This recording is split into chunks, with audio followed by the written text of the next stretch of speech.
Pai, te damos graças pela tua presença, te damos graças pela tua palavra, que é lâmpada para os nossos pés e luz para o nosso caminho.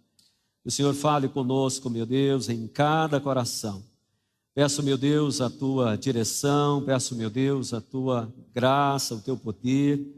Peço, Senhor, mais uma vez, que o Senhor abra o entendimento de cada um que está ouvindo agora, que vai ouvir essa mensagem, para que possam, meu Deus, aplicar na vida, que toda força espiritual seja quebrada.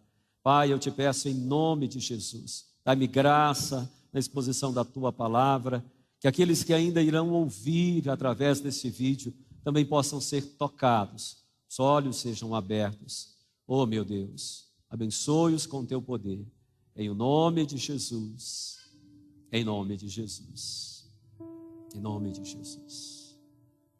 Graças te damos, Senhor. Deus é bom. Tem um texto bem conhecido, primeiro livro de Samuel, capítulo 16, você não vai conseguir, talvez, ler no escuro.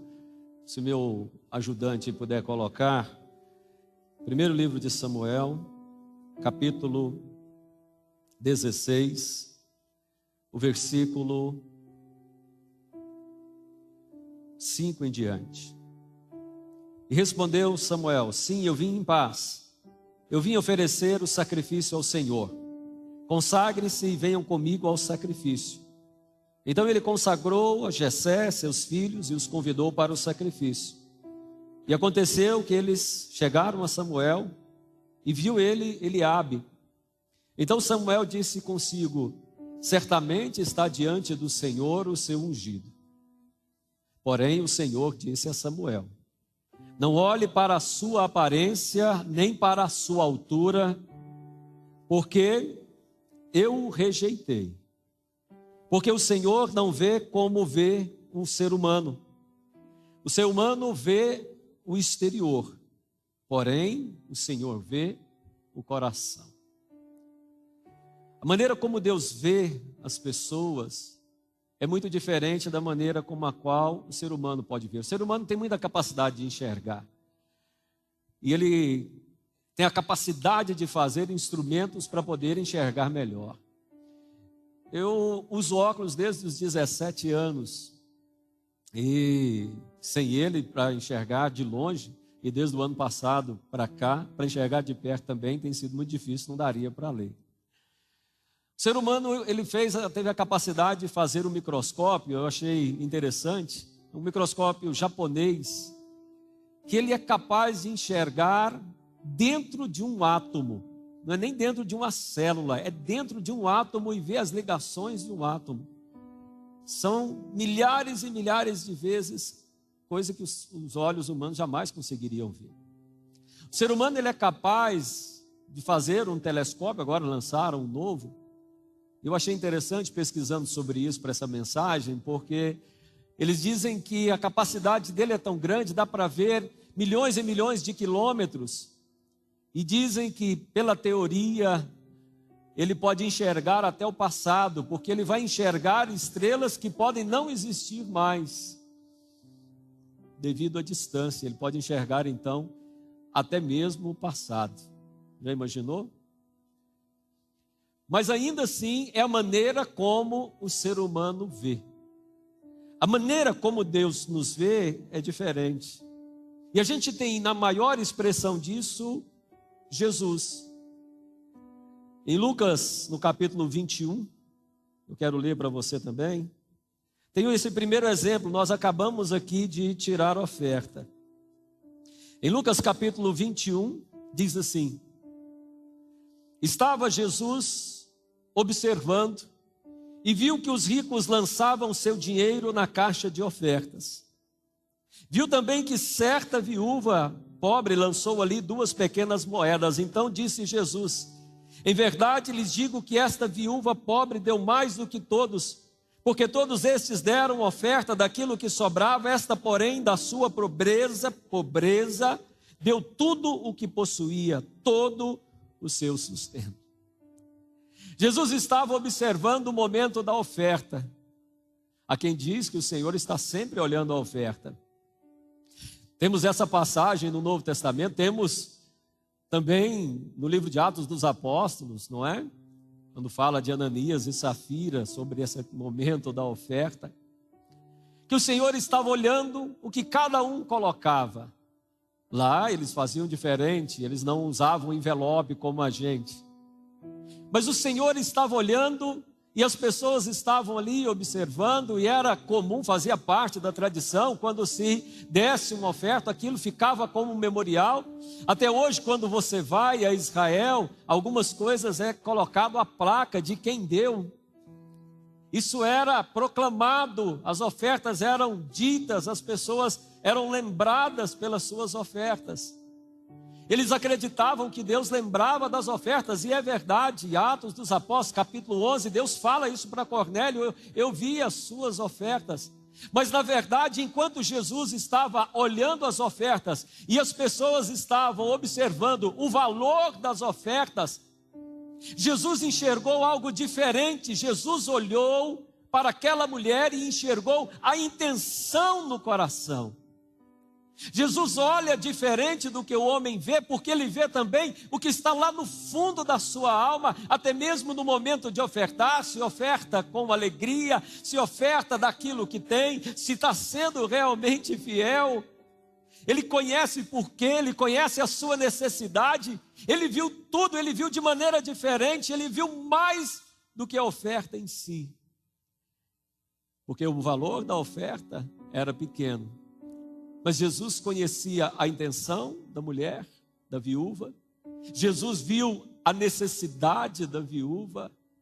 Jesus viu o quanto aquilo era importante, o quanto custava a ela, o valor que era mais do que o significado do dinheiro, daquelas moedas. Ele vê de maneira diferente. Ele olha para você e vê você na sua oferta, no seu coração, nas suas necessidades. E ele vê do que você também está precisando, vê do que você é capaz de ofertar. Por isso que a Bíblia diz que Deus ama quem dá com alegria.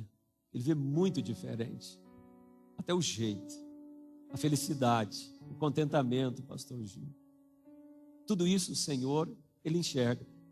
E a gente não vê isso. A gente não consegue enxergar. No momento que a gente está colocando o óleo ali, né? A gente tem uns vidrinhos de óleo, viu, pastor Daniel? Tem uns que é complicado. Um dia eu fui derramar assim, foi bem no rosto do irmão, né? Recebe a unção aí na cabeça. Jamais falte o óleo sobre a sua cabeça. Então foi uma unção profética aí. O Senhor vê de maneira diferente. No Evangelho de João, no capítulo 9, mostra um outro momento muito curioso. Diz assim: enquanto Jesus caminhava, viu um homem cego de nascença. E os seus discípulos perguntaram: mestre, quem pecou para que esse homem nascesse cego? Ele ou os pais dele? Jesus respondeu: nem ele pecou, nem os pais dele, mas isto aconteceu para que nele se manifeste as obras de Deus, e é necessário que façamos a obra daquele que me enviou enquanto é dia. A noite vem quando ninguém pode trabalhar, e enquanto eu estou no mundo, eu sou a luz do mundo. E depois de dizer isso, Jesus cuspiu na terra, fez lama com a saliva, e com a lama untou os olhos do cego. Então disse ao cego: vá lavar-te ao tanque de Siloé, que quer dizer enviado. O cego foi, lavou-se e voltou vendo. Posso ouvir graças a Deus? É um pouco difícil de te ver aqui, mas eu estou te ouvindo. Estão todos me ouvindo? Estão ouvindo bem? Lá atrás, está me ouvindo bem? Vocês estão me vendo bem, espero que estejam me ouvindo bem. Essa é uma história curiosa. No Evangelho de João, cada milagre ele traz junto com um significado e tem uma lição com o propósito de mostrar quem é Jesus. E essa passagem é curiosa porque se trata de um cego. Jesus e os discípulos viram o cego. Primeiro diz que os discípulos viram o cego. Viram aquele que não via. Entende isso? Os discípulos viram aquele que não via. E Jesus viu que aquele que não via, e via também que aqueles que via não viam aquilo que deviam ver. Eu te explico de novo. Os discípulos só viram aquele que não via, o cego. Jesus via aquele que não via, o cego, e via aqueles que viam, os discípulos, e via que aqueles que viam não viam aquilo que deviam ver, que ele era a luz do mundo. Amém, você entendeu? Os discípulos estavam preocupados com uma coisa. Os discípulos estavam, na verdade, tão cegos quanto aquele homem. Porque eles estavam preocupados em atribuir àquele homem a culpa. De quem é culpado? Porque havia uma tradição que dizia que se uma pessoa tivesse um problema de nascença, ele então estava levando o pecado do pai sobre ele. E havia uma discussão teológica sobre isso. Porque o mal, por que ele nasceu com aquele problema? A ideia que se tinha é que o pecado ele é castigado. No Antigo Testamento, Deus disse assim que visitaria a iniquidade do pai nos filhos, mas depois ele diz que cada um levará sobre si a sua iniquidade. E no Novo Testamento diz que os discípulos então estavam curiosos sobre isso. Quem é culpado quando uma pessoa é cega, ou é cega de nascença? Porque eles acreditavam que se uma pessoa ela estava sofrendo mal, era consequência de um pecado dela. E aquele que era de nascença, o que ele fez de errado? Nada. Qual é a responsabilidade dele? Nada. Então a culpa deveria ser dos pais dele, porque ele tinha então pecado. Ou ele tinha pecado, ou o pai tinha pecado, mas o filho ia levar a culpa do pecado do pai, e havia todo um debate teológico, e isso continua aí, muita gente debatendo sobre isso. Era isso que eles estavam vendo. Qual era a culpa? Qual era o problema? Qual era o tamanho do pecado? E Jesus estava iluminando para dizer: não importa mais agora a culpa. Importa é que agora eu sou a luz. E eu trago perdão para você. Eu tenho a solução para o seu problema. Eu posso te fazer viver novamente. Eu quero dar uma aplicação muito prática aqui nessa noite. Tem pessoas aqui que não conseguem enxergar mais a Jesus. E às vezes muitos de nós ficamos olhando para essas pessoas que estão afastadas do Evangelho, procurando a culpa nelas. Está desviado, ele é culpado pelos seus próprios pecados. Tem sua razão teológica. Tem gente que não está conseguindo mais em viver de compaixão e de misericórdia. Está olhando para o outro e não está conseguindo enxergar a escuridão que ele mesmo está entrando. Nós precisamos que Jesus nos ilumine. Nós enxergamos os outros que estão cegos. Será que nós conseguimos olhar para nós mesmos? Enxergar lá no fundo da nossa alma, do nosso coração. O Senhor nos vê. Mas independente do quanto pecamos, Ele nos vê não para procurar em nós a culpa, mas para acender uma luz, para oferecer perdão, para que você seja sarado por aquele que é enviado. Era esse o objetivo da proposta. Senhor Jesus, Senhor que conhece cada coração aqui, que nos vê como ninguém vê, que vê o pecador, que vê aquele que está perdido, que vê aquele, meu Deus, que não está vendo o que precisava ver. O Senhor que é a luz do mundo. Abra os nossos olhos, abra o nosso coração, dai-nos vida nessa noite. Perdoa a nossa culpa, Pai. Meu Deus, perdoa os nossos pecados. O Senhor é quem nos convence do pecado, da justiça e do juízo. Nós estamos tantas vezes olhando por culpa que está à nossa volta. Nós precisamos te ver novamente, Senhor. Olhar para ti, Senhor. Abra os nossos olhos. Ilumina o nosso entendimento, Senhor. Às vezes as coisas se tornam escuras e nós não conseguimos mais enxergar com clareza, mas o Senhor é luz, que não nos ofusca, mas que nos mostra o caminho. Eu te peço, Senhor, toca nos corações. Eu te peço, Senhor, ilumina o entendimento. Não deixe que tua filha continue nas trevas da escuridão. Não deixe, meu Deus, que ele continue cego ao seu pecado. Não deixe que ele continue afastado de ti, Senhor. Ilumina, Pai. O Senhor sabe quem são essas pessoas. O Senhor vê o que a gente não consegue ver. Em nome de Jesus. O Senhor continuou olhando. Mateus capítulo 9. Acho interessantíssima essa passagem. É uma música muito bonita do Nani Azevedo. Mateus capítulo 9. Mateus 9.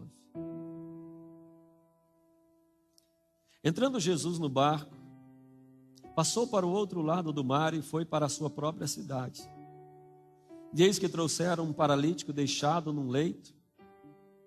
Jesus, vendo a fé que eles tinham, disse ao paralítico: coragem, filho, seus pecados estão perdoados. Alguns escribas diziam entre si: está blasfemando. Porém Jesus, conhecendo o pensamento deles, disse: por que vocês estão pensando mal em seu coração? Pois o que é mais fácil dizer, os seus pecados estão perdoados, ou dizer, levante e ande? Mas isso é para que saiba que o Filho do Homem tem autoridade sobre a terra para perdoar os pecados. Então disse ao paralítico: levante-se, pegue o seu leito e vá para casa. E o homem se levantou, voltou para casa. As multidões, vendo isso, possuídas de grande temor, deram glória a Deus, por quem tinha dado tal autoridade aos homens. É maravilhosa essa passagem. Jesus no meio de uma casa, ele já tinha feito várias curas, as multidões iam para encontrá-lo e era muita gente que chegava ali perto. E certamente havia ali aqueles homens que já tinham ouvido falar de Jesus e quiseram ajudar um amigo deles. Muitos de nós aqui fomos ajudados por um amigo. Fizemos uma convocação, não é? E agora a gente está aí insistindo, porque tem gente que para chegar a gente precisa ser ajudado. Então, para quem está do seu lado aí depois, no final, você diz: olha, domingo que vem nós vamos estar aí de novo, vamos para a igreja. Vence o medo. Aqueles homens pegaram o colega dele que não conseguia ir, porque ele estava paralítico, e levaram até Jesus. E quando chegaram, a multidão não deixou entrar, e eles subiram e disseram: vamos subir. E subiram em cima da casa, abriram o telhado, desceram o homem em cima de Jesus. O que será que aquelas pessoas viram, não é? Os amigos viram o aleijado, né? Viram o amigo com a necessidade. O povo viu o esforço deles, o povo viu a determinação deles, a gente pode falar isso. O apóstolo Ismael pregou sobre isso uma vez aqui. Olha, os 4 amigos e deu um nome para cada amigo. As pessoas viram isso. Talvez alguns dissessem: esses são loucos, né? Porque estão subindo, estão abrindo. Talvez o dono da casa viu o absurdo que eles estavam fazendo. E eles descem então o paralítico diante de Jesus e mostra ali o paralítico. Jesus vê o paralítico, todo mundo vê aquele homem, mas Jesus vê aquilo que ninguém vê, porque todos estavam vendo o esforço. Todo mundo estava vendo o paralítico, mas Jesus olhou lá dentro e disse: perdoados estão os teus pecados. Não tem raio-x, não tem tomografia, não tem ultrassom, não tem ressonância que enxerga um pecado dentro do coração do homem. Eu fico maravilhado com isso. Por isso o texto diz que o povo ficava maravilhado, e eu fico maravilhado Porque o óbvio estava ali na frente de todo mundo. Será que Jesus não viu que ele era um doente, que ele estava ali para ser curado? Mas Jesus disse: mas a maior doença dele, o que está prendendo ele, o que está acabando com a vida dele, o que está amarrando a vida dele, o que está impedindo ele de viver, não é o fato da doença que está no físico dele, é o mal que está no coração, é o pecado que está amarrando. Nós achamos assim, meu maior problema é o meu óculos, meu maior problema é um problema com a bebida, o problema é minha mulher, o problema é o governo. Hoje a mania de pôr culpa no governo, o problema é a televisão, o problema é a mídia, o problema é um só, meu irmão, é o pecado no coração do homem. O grande mal da humanidade é o pecado no coração do homem, desde que o mundo é mundo. Se hoje a internet, ela apresenta pornografia, antigamente tinha pornografia. Se não tinha foto, antes da foto escreviam livros, e antes dos livros tinham as pinturas, tinham as esculturas. Eu estive lá em Pompeia, e era uma cidade turística, tipo Caldas Novas. Aí o guia mostrando aqui, tá vendo aqui? Tem um pênis esculpido aqui no chão, mostrando para lá, significando que lá tinha uma casa de prostituição. Isso há 2000 anos atrás. Pecado é pecado no coração do homem, desde que mundo é mundo. Mas o Senhor, Ele enxerga o coração do homem, enxerga aquilo que nada pode ver, Ele enxerga os reais problemas, Ele enxergou a fé daqueles homens, Ele enxergou também a incredulidade dos fariseus. Ele enxerga tanto a fé, tanto o pecado. Ele enxerga o pecado, a fé e a incredulidade, coisa que ninguém vê. Ele viu que aqueles homens não acreditavam que ele era filho do homem, rei dos reis, senhor dos senhores. E aí ele curou aquele homem, mas só curou para mostrar que ele tinha realmente toda a autoridade, não só de curar enfermo, mas também de perdoar os pecados. Senhor Jesus, olha os corações que estão aqui nesta noite. Pessoas que estão aqui, que estão me vendo, que estão me ouvindo, me assistindo. Pai, o Senhor está vendo o que eu não posso ver. Não posso ver o rosto de todos os irmãos, não posso ver aquele que está me assistindo em casa, aquele que está me ouvindo pelo rádio, mas o Senhor vê. O Senhor sabe dos pecados, mas o Senhor sabe também da fé. O Senhor também conhece a incredulidade. Pai, aquele que nessa noite está com seus pecados, mas que pede perdão. Aquele que nesta noite tem fé, porque está sofrendo, Senhor. Porque está sofrendo nos seus próprios pecados.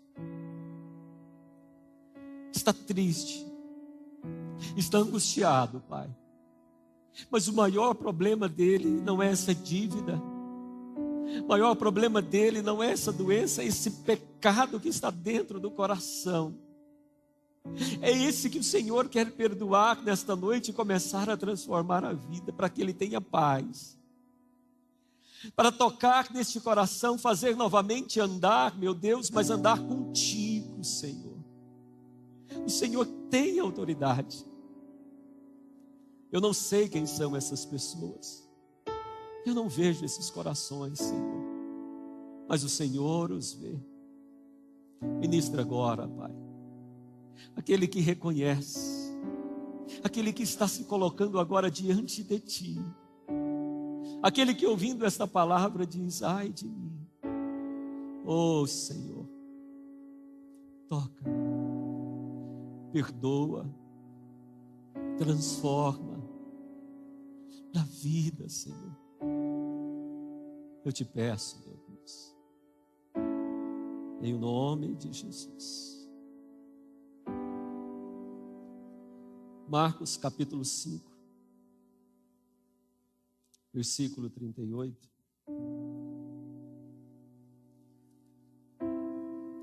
Ele fala de uma ou outra coisa que Jesus viu e que ninguém viu. Vou chegar lá. Você não consegue ver? Talvez não dê para você abrir a Bíblia. Pode acessar sua Bíblia se quiser.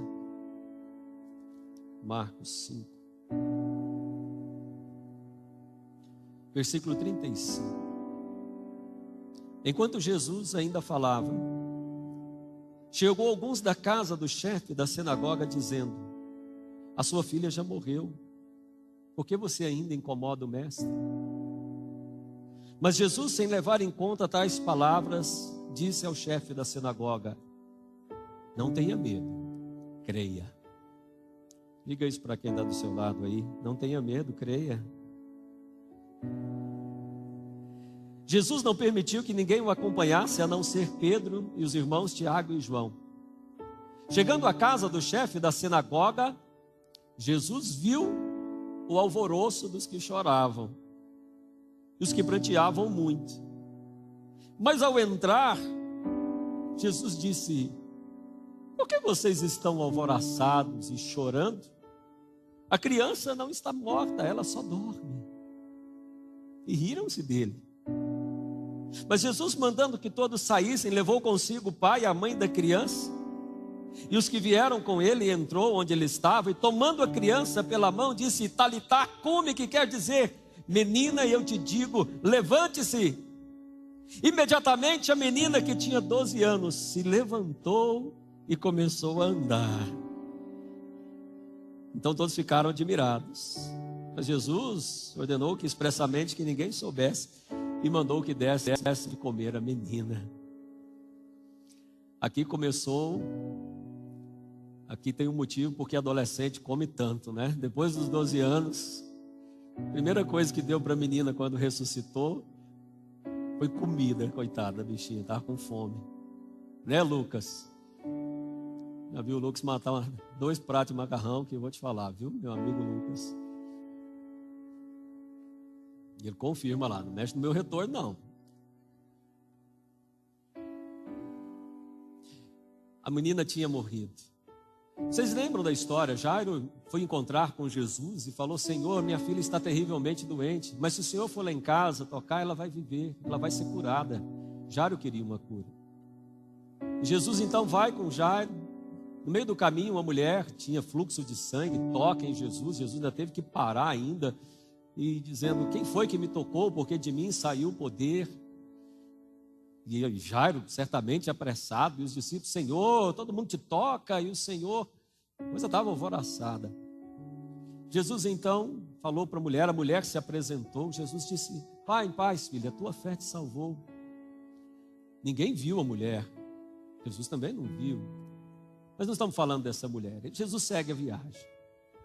Quando ele libera essa mulher, chega então os amigos de Jairo e diz: olha, não incomode mais o mestre, porque a menina morreu. Eles tinham constatado a morte da menina, da criança. Eles viram que estava morto. Jesus então disse para aquele homem: não tenha medo, apenas creia, confie. Vamos seguir viagem, vamos seguir no caminho. Não tem mais nada o que possa fazer. Eles não viam solução, eles só viam a morte. Jesus continuou caminhando. Quando chegou ali, ele viu o alvoroço da morte. A morte alvoroça. Morte de alguém tão pequeno, de um pai, de uma mãe. Vir um filho morrer, meu Deus. Sexta-feira eu fui fazer um velório. O irmão da nossa querida irmã Elza, filho da irmã Maria, faleceu em São Paulo, num acidente. E veio a mãe na beira de um caixão. Isso não é uma coisa que se vê. O apóstolo sempre diz que os filhos devem sepultar os pais, não os pais sepultar os filhos.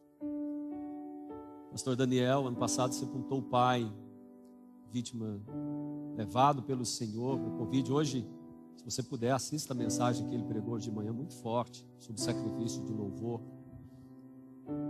Mas é normal um filho sepultar um pai. Por isso nós estamos orando tanto pela Fernandinha. Mas Madalena não vai fazer isso com a Fernandinha, em nome de Jesus. Jesus viu o alvoroço, eles viram a morte, eles viram que não tinha solução. Jesus viu o alvoroço da morte. Mas Jesus viu aquilo que ninguém conseguia ver. Tanto que Jesus falou: olha, por que vocês estão assim? Ela só está como se estivesse dormindo, ela está dormindo. Eles riram de Jesus. Como assim, Jesus? O Senhor nem viu a menina e está dizendo que ela está dormindo? Nós vimos a morte, nós vimos a fatalidade, nós já estamos chorando a tristeza. Esse alvoroço tem motivo. E Jesus disse: não quero vocês. Fica todo mundo aqui, fica de fora. Vocês não estão vendo. Eu cheguei. Vocês não estão vendo o que eu estou vendo. E ao chegar ali, diante do maior mal, o maior mal que todos podem ter, diante da morte, Jesus vira para aquela menina, pega na mão dela e dá uma ordem: Talita cumi, levanta, menina, desperta desse sono, porque aquele que crê em mim, ainda que esteja morto, viverá. Eu sou a ressurreição e a vida. Aquele que crê em mim não morre, mas passa da morte para a vida. Levanta, menina.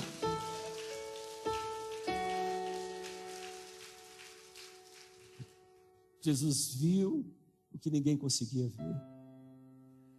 Jesus viu a vida, a ressurreição. Ah, meu querido, tudo isso, o Evangelho de João, capítulo 19, versículo 28 diz: depois, vendo Jesus que estava tudo consumado, disse: tenho sede. Estava ali um vaso cheio de vinagre. Embeberam uma esponja, fixando um caniço e soube aproximar a esponja na boca de Jesus. Quando Jesus tomou o vinagre, ele disse: está consumado. Inclinou a cabeça e entregou o Espírito. Uma das últimas visões de Jesus, não a última, a penúltima visão dele. A penúltima visão de Jesus foi que estava consumado. Ele sabia que para derrotar definitivamente a morte, um sacrifício precisava ser feito. Porque o salário do pecado é a morte, mas o dom gratuito é a vida eterna em Cristo Jesus. O cordeiro que tira o pecado do mundo precisava ser sacrificado, ser morto. Aquele que veio, deixou a sua glória e que não cometeu nenhum pecado, precisava ser crucificado, precisava ser morto. E quando ele viu que tudo estava feito, que a palavra tinha sido pregada, que os milagres tinham sido realizados. Quando ele viu que estava consumado, ele disse: agora eu preciso completar a obra. Ele viu que ninguém viu. E é interessante porque a Bíblia diz, não que ele morreu, mas que ele entregou o seu espírito. Ele entregou. Ele se entregou. Ah, amados, se entregou para perdoar os nossos pecados. Mas ressuscitou ao terceiro dia. Ele está vivo. E no livro de Apocalipse, no capítulo 1, diz que ele agora está na destra do Pai. Ele diz que ele tem os pés como bronze, que tem o cabelo como a lã, mas que nos seus olhos tem fogo. Ele está agora vivo, tudo está consumado e ele está vivo. E ele continua vendo fogo nos olhos. Quando vem em Apocalipse, ele fala com a igreja e ele diz: eu conheço as suas obras. Você diz que é rico, porém eu sei que você é miserável, pobre, cego e nu, compra de mim colírio. Eu sei que você está perseverando, mas eu conheço, estou vendo. 7 cartas no Apocalipse. Ele continua olhando, continua vendo, continua a porta e bato, e se alguém abrir, entrarei, cearei com ele e ele comigo. Ele continua olhando.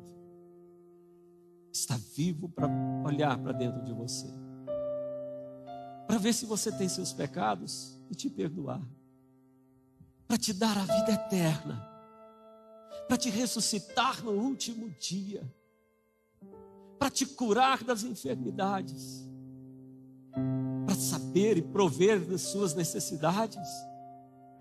Conhece as suas tristezas, suas lamúrias, conhece suas intenções, seu coração, sua fé, sua incredulidade, seus pecados, seus temores, sua dor diante da morte, seu desespero diante das aflições. Ele conhece todas as dores, ele já viu de tudo, mas ele vê o que ninguém vê, que é possível finalmente enxugar dos olhos toda lágrima.